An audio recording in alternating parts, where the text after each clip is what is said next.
everybody, it's Marianne. It's so right. Today I want to talk about a machine that can do what's called a chain stitch. A chain stitch is going to be achieved on a serger that can do a cover hem.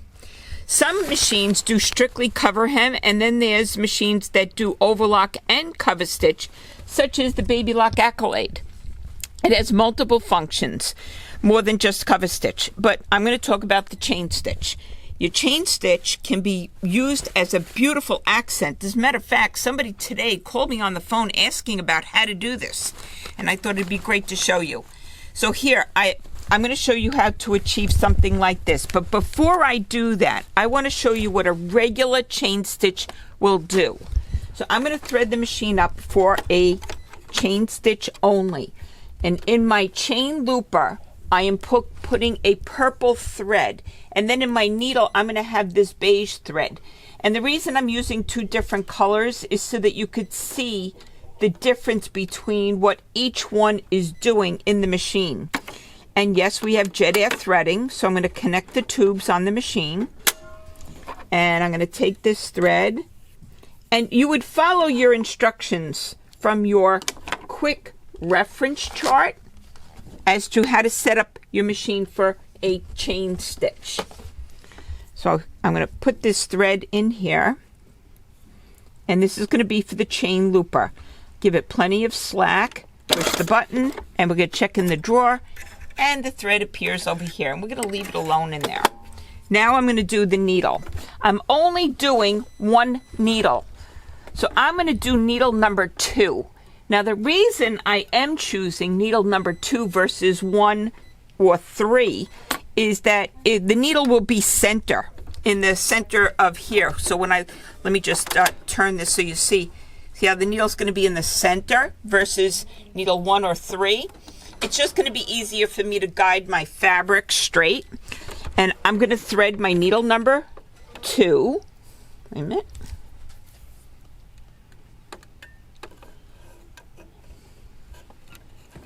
And always remember, when you're threading the top of any machine, your presser foot has to be up.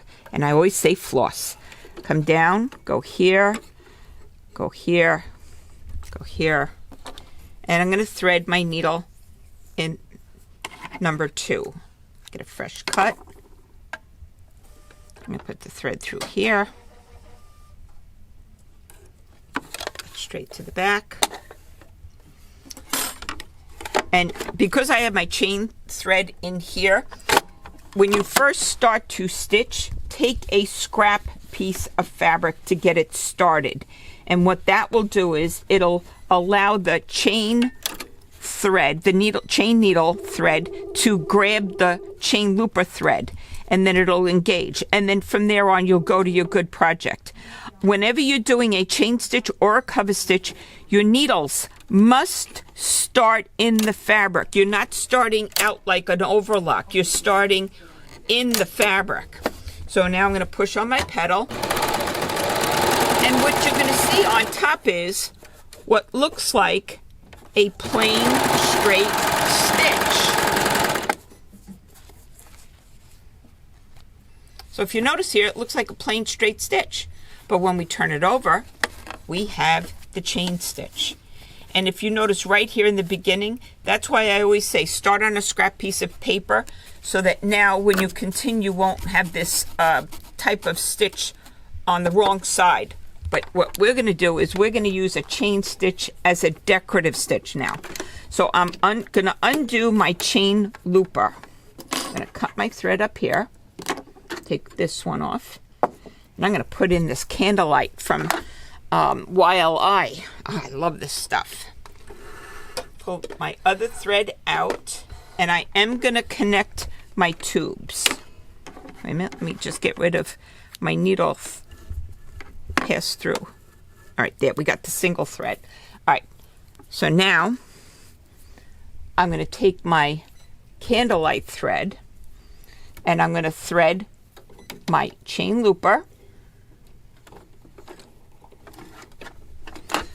And this is a good, I'm glad this happened just now. I've pointed this out in some of my classes, how the thread can get caught underneath.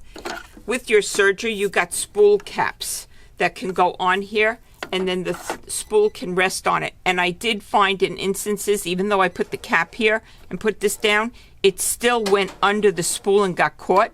So what I do is I take my spool and I put it down right next to the spot that I would have put it on the cone, the spool holder. So I'll just leave it right there and put it right next to there. Now I'm going to take my thread. I always get a fresh cut. Get a long tail, take your thread, put it through the port, and give it slack, connect the tubes, and then I'm going to push this, and it goes through, and there it is. It's in the drawer. Leave it in there, and just like before, we're going to start on a scrap piece of fabric. Come here, get tucked in there. And that's just until it grabs it. It's like bringing your thread from your bobbin and getting it started. I'm going to close the door. Can't close the door unless you disconnect the tubes. Close the door. I'm going to feed this one in. Remember, the needle has to start in the fabric. Again, it's going to look like a straight stitch. But when I turn it over, oh, is that nice? Look at that beautiful chain stitch. So now when you start using other threads other than standard serger thread, you can now start to embellish with your chain stitch. And just like I said a moment ago, on the bag that I did, here, this was designer 7 from YLI. It's got a satiny finish versus a metallic look. All these threads are so cool. There's also threads by Razzle Dazzle. There's one called. Has beautiful metallic threads and sparkles. So experiment. Have a good time with your machine.